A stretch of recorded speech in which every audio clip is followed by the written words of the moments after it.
Turn के बाद ज्यादातर प्रोफेशनल्स को एक लेवल बढ़ाने में हफ्ते या कई बार महीनों लग जाते हैं। उसने हैरानी से पूछा, आप सच में इससे अनहैप्पी हैं? मैंने सिर हिलाया, अनहैप्पी नहीं, बस मुझे स्लो लग रहा है। लिu चेंग कुछ सेकंड तक मुझे घूरता रहा, जैसे उसे समझ ही नहीं आ रहा था कि मैं मजाक कर रहा हूँ या सीरियस हूँ।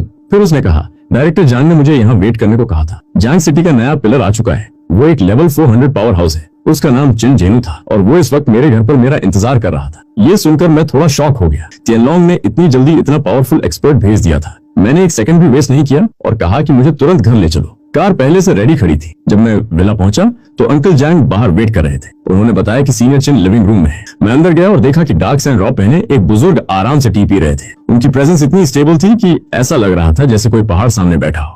हमने एक दूसरे को ग्रीट किया। उन्होंने अपना इंट्रो दिया और बताया कि उन्हें जैंग सिटी का नया पिलर बनाकर भेजा गया है। मैंने कहा कि मैंने मॉम डैड से उनके बारे में पहले भी काफी कुछ सुना है। उन्होंने कई साल नॉर्दर्न फ्रंटियर पर ड्यूटी की थी और बड़ी रिफ्ट बैटल्स में फाइट किया था। उन्होंने मेरी तरफ एप्रिसिएशन भरी नजर से देखा और कहा, सच में लेजेंड्स यंग जनरेशन से ही निकलते हैं। सिर्फ 18 साल की उम्र में एसएसएस रैंक फर्स्ट टर्न हासिल करना जैंग सिटी के लिए बड़ी बात है। मैंने स्माइल करते हुए कहा कि वो मेरी ज्यादा तारीफ कर रहे हैं। फिर उनकी आवाज थोड़ी सॉफ्ट हो गई। उन्होंने कहा कि मैं बिना टेंशन के तिएनलोंग जा सकता हूँ। जैंग सिटी की जिम्मेदारी अब उनकी है। जब तक वो यहाँ है, सिटी में कोई कैओस नहीं होगा। उन्होंने कहा कि अब वो बूढ़े हो चुके हैं और फ्रंट लाइन पर पहले जैसी लड़ाई नहीं लड़ सकते, लेकिन ड्रैगन किंगडम के लिए किसी सिटी की सिक्योरिटी संभालना अभी भी उनके बस की बात है। मैंने सीरियस होकर उनका थैंक यू किया और कहा कि अब जैंग सिटी उनके भरोसे है। तभी उन्हें 2 बार खांसी आई। मैंने नोटिस किया कि एक पल के लिए उनके चेहरे पर ग्रे कॉलर की अजीब सी झलक आई और गायब हो गई। मैंने तुरंत पूछा, सीनियर चिन, आप इंजर्ड हैं क्या? उन्होंने कहा कि ये फ्रंट लाइन की पुरानी प्रॉब्लम है। कई साल पहले एक एबिस लॉर्ड से लड़ते वक्त उनके शरीर में एबिसल कोरोजन रह गई थी। यहाँ तक कि लेवल 500 हीलर्स भी उसे पूरी तरह रिमूव नहीं कर पाए थे। वे सिर्फ उसके इफेक्ट्स कंट्रोल कर सकते थे। मैं कुछ देर सोच में पड़ गया। मेरी लाइफ बाइंग मनी स्किल अब लेवल 2 पर पहुंच चुकी थी और वो एबनॉर्मल स्टेटस रिमूव कर सकती थी। मैंने कहा कि मैं ट्राई कर सकता हूँ। वो थोड़ा सरप्राइज हुए, लेकिन उन्होंने मना नहीं किया। बस बोले कि ज्यादा एक्सपेक्टेशंस मत रखना, क्योंकि मैं अभी सिर्फ फर्स्ट टर्न पर हूँ। मैंने हंसकर कहा कि ट्राई करने में क्या जाता है। मैं उनके पास गया, हाथ उठाया और लाइफ बाइंग मनी एक्टिवेट कर दी। तुरंत एक प्रॉम्प्ट सामने आ गया। High level abyssal corrosion remove करने के लिए 30 लाख गोल्ड कॉइन्स चाहिए थे। अमाउंट काफी बड़ी थी, लेकिन मैंने सोचा कि इतने सालों तक लोगों की रक्षा करने वाले लेवल 400 पिलर के लिए ये कॉस्ट वर्थ इट है। मैंने कॉन्फर्मेशन दबा दिया। अगले ही पल मेरे हाथ से बहते हुए कॉइन्स जैसी गोल्डन लाइट निकलकर उनके शरीर में जाने लगी। पहली बार उनके चेहरे पर बड़ा चेंज दिखा। उन्हें साफ महसूस हो रहा था कि शरीर में जमा एबिसल कोरोजन बाहर निकल रही है। ग्रे ब्लैक एनर्जी उनकी फ्लैश, मेरिडियंस और बोन से खींची जाने लगी। उन्होंने नीचे देखा और पाया कि करप्शन उनकी उंगलियों से निकलकर गायब हो रही है। जब गोल्डन लाइट खत्म हुई, चिन जेनू काफी देर तक वहीं खड़े रहे। फिर उन्होंने अपना शरीर चेक किया और उनकी आंखें फैल गई। सालों से उन्हें परेशान कर रही कोरोजन पूरी तरह गायब हो चुकी थी। उन्होंने शॉक में मेरी तरफ देखा और पूछा, क्या तुमने सच में इसे क्यूर कर दिया? अंकल जैंग भी पूरी तरह स्टन थे। उन्हें यकीन नहीं हो रहा था कि मैंने ऐसी प्रॉब्लम सॉल्व कर दी जिसे लेवल 500 हीलर्स तक फिक्स नहीं कर पाए थे। चिन जेनू ने सीरियस होकर मुझे बो किया और थैंक यू कहा। उन्होंने बताया कि ये इंजरी उन्हें सालों से लिमिट कर रही थी। हर बार पावर यूज करने पर उनकी कंडीशन खराब हो जाती थी और आखिरकार उन्हें फ्रंट लाइन छोड़नी पड़ी थी। मैंने कहा कि बो करने की जरूरत नहीं है, लेकिन उन्होंने सिर हिलाया और कहा,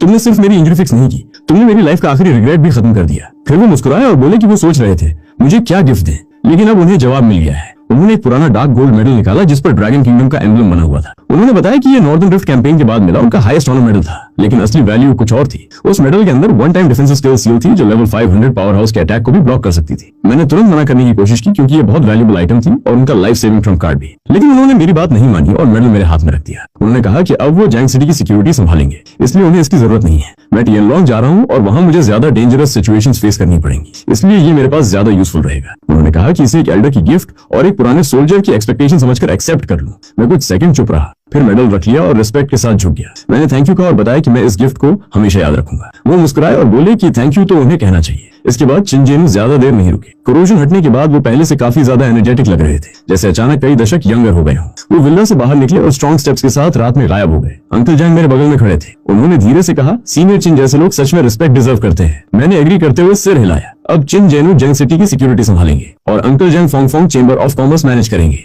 ये सोचकर मुझे काफी रिलीफ मिला। कम से कम सिटी छोड़ने के बाद मुझे बैक होम की ज्यादा टेंशन नहीं रहेगी। तभी मेरा कम्युनिकेटर रिंग हुआ। कॉल वैंग यिक्सिंग की थी। उसने बताया कि वैंग फैमिली चेंबर ऑफ कॉमर्स का पूरा मामला सेटल हो चुका है। मैं थोड़ा सरप्राइज हुआ कि सब कुछ इतनी जल्दी कैसे हो गया। उसने बताया कि चिन जेनू के अराइवल की न्यूज पूरे सिटी में वायरल हो चुकी है। सबको पता चल गया था कि नया लेवल 400 पिलर सीधे मेरे घर आया था। बस इसी एक बात ने पूरा गेम चेंज कर दिया। हाई लेवल एग्जीक्यूटिव्स का एटीट्यूड तुरंत बदल गया और उन्होंने वैंग यिक्सिंग को अपोज करना बंद कर दिया। मैंने कहा कि ये अच्छी बात है और अब मुझे कल वहां जाने की जरूरत नहीं है। कुछ पल तक वो चुप रहा, फिर हल्की सी बिटर लाफ के साथ बोला कि उसे मुझे समझना दिन ब दिन मुश्किल लगता जा रहा है। मैंने हंसकर कहा कि ये नॉर्मल है। फिर मैंने उसे कहा कि वैंग फैमिली चेंबर ऑफ कॉमर्स पर अपना कंट्रोल स्ट्रॉन्ग करे और आगे की कोऑपरेशन के लिए सीधे अंकल जैंग से कांटेक्ट करे। फोंग साइड की ओवरऑल कोऑर्डिनेशन अंकल जैंग संभालेंगे। वैंग यिक्सिंग ने सीरियस टोन में एग्री किया। इसके बाद मैंने उसे कुछ सिंपल इंस्ट्रक्शंस दिए और कॉल कट कर दी। अंकल जैंग पूरी बातचीत सुन रहे थे। उन्होंने कहा कि वोंग फैमिली के साथ फ्यूचर कोऑर्डिनेशन वो खुद हैंडल करेंगे। मैंने उनका थैंक यू किया कि वो इतना सब मैनेज कर रहे हैं। अंकल जैंग हल्का सा मुस्कुराए और बोले, ये मेरा काम है, चेंबर की रक्षा करना मेरी जिम्मेदारी है। उस रात जैंग सिटी में बहुत से लोग ठीक से सो नहीं पाए। फोंग चेंबर ऑफ कॉमर्स पूरी तरह रिस्ट्रक्चर हो चुकी थी। नया लेवल 400 पिलर सिटी में आ चुका था। वैंग फैमिली का एटीट्यूड भी एकदम बदल गया था। लगातार हो रहे इन चेंजेस ने अपर क्लास को साफ एहसास करा दिया कि सिटी में एक नया ईरा शुरू हो चुका है। अगली सुबह मैं उठा और लिटिल ऑरेंज कैट को उंगली से हल्का सा पोकी किया। मैंने कहा, चलो काम पर लग जाओ। उसने आलस से अपना पंजा हिलाया और वेल्थ रिक्रूटमेंट एक्टिवेट कर दी। अगले ही पल मुझे 13 लाख गोल्ड कॉइन्स मिल गए। कल के 10 लाख गोल्ड कॉइन्स के मुकाबले ये इंक्रीज था और इसकी वजह वोंग फैमिली के चैनल्स थे। मैंने उसके सिर पर हाथ फेरते हुए कहा, गुड जॉब, आज एक्स्ट्रा फूड मिलेगा। ये सुनते ही उसकी आंखें चमक उठी और वो तुरंत एक्साइटेड हो गया। मैंने घर के बाकी बचे छोटे मोटे काम फिनिश किए। अंकल जैंग लगभग पूरी सुबह चुपचाप मेरे साथ रहे। आखिरकार उन्होंने पूछा, स्पेशल फोर्सेस ज्वाइन करना डेंजरस होगा क्या? मैंने कहा, डेंजर तो होगा, लेकिन अपॉर्चुनिटीज भी बहुत ज्यादा होंगी। उन्होंने सिर हिलाया और कहा, तुम्हारे मॉम डैड तुम पर प्राउड होते। वे हमेशा चाहते थे कि तुम अपना रास्ता खुद बनाओ, बस अपना ख्याल रखना। मैंने स्माइल करते हुए कहा, रखूंगा। दोपहर के समय इंस्ट्रक्टर लूचन विला के बाहर आ गए। उन्होंने कहा, निकलने से पहले हमें किसी से मिलना है। अगले ही पल हम टेलीपोर्ट होकर सिटी लॉर्ड मैंशन के पीछे बने एक कोर्टयार्ड में पहुंच गए। वहां सीनियर चिन मौजूद थे। रास्ते में लूचन ने बताया कि चिन जेनू कभी उनके यूनिवर्सिटी टीचर हुआ करते थे। जब हम कोर्टयार्ड में पहुंचे, चिन जेनू यार्ड में प्रैक्टिस कर रहे थे। वो पिछली रात की तुलना में काफी ज्यादा हेल्थी लग रहे थे। हमें देखते ही उन्होंने लूचन को कैजुअल अंदाज में देखकर कहा, अरे तुम अभी भी उतने ही स्टिफ ब्रैट हो। लूचन ने फिर भी पूरा रिस्पेक्ट दिखाया। चिन जेनू ने मेरी तरफ देखकर पूछा, नींद कैसी आई? घर छोड़ने का दुख तो नहीं हो रहा? मैंने कहा, सब ठीक है। तभी लूचन ने नोटिस किया कि चिन जेनू की इंजरी पूरी तरह गायब थी। वो शॉक में पड़ गए। चिन जेनू ने हंसते हुए बताया कि मैंने पिछली रात अपनी स्किल से उनकी इंजरी हील कर दी थी। लूचन ने तुरंत मेरी तरफ देखा और पूछा, तुम सच में high level abyssal corrosion remove कर सकते हो? मैंने कहा कि मेरी skill abnormal status effects clear कर सकती। ये सुनकर लूचन ने पर्सनल तौर पर मुझे थैंक यू कहा। उन्होंने कहा कि मैंने उनके टीचर की मदद की है। मैंने सिर हिलाया और कहा, ये कोई बड़ी बात नहीं थी। सीनियर चिन जैंग सिटी के हीरो हैं। चिन जेनू ने मुझे स्काई ड्रैगन के बारे में कुछ एडवाइस दी और कहा कि वहां जाकर जैंग सिटी का नाम खराब मत करना। मैंने कॉन्फिडेंस से कहा, ऐसा कभी नहीं होगा। निकलने से पहले चिन जेनू ने कहा,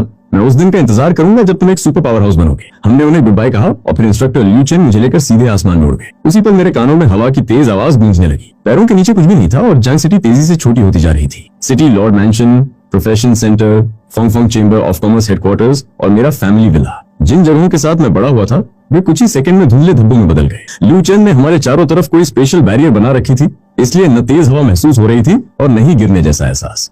लिटिल ऑरेंज कैट मेरे कॉलर को अपने पंजों से कसकर पकड़े हुए था। उसकी टेल सीधी खड़ी थी और वो साफ डरा हुआ लग रहा था। मैंने उसके सिर पर हाथ फेरा और कहा, रिलैक्स, पैनिक मत करो। जवाब में उसने अपना चेहरा और ज्यादा मेरे कॉलर में छिपा लिया। मैंने लूचन से पूछा, हम कहाँ जा रहे हैं? उन्होंने बताया कि पहले कुछ यूनिवर्सिटीज से बाकी न्यू रिक्रूट्स को पिक अप करना है। 5 ग्रेड एकेडमीज के कुछ स्टूडेंट्स और एक दूसरे स्कूल का जीनियस भी सिलेक्ट हुआ था। ये सुनकर मुझे थोड़ी क्यूरियोसिटी हुई। जैंग सिटी में 5 ग्रेड एकेडमीज में एडमिशन मिलना ही बड़ी न्यूज होती थी, लेकिन यहाँ वे सिर्फ एक और बैच के रिक्रूट्स थे।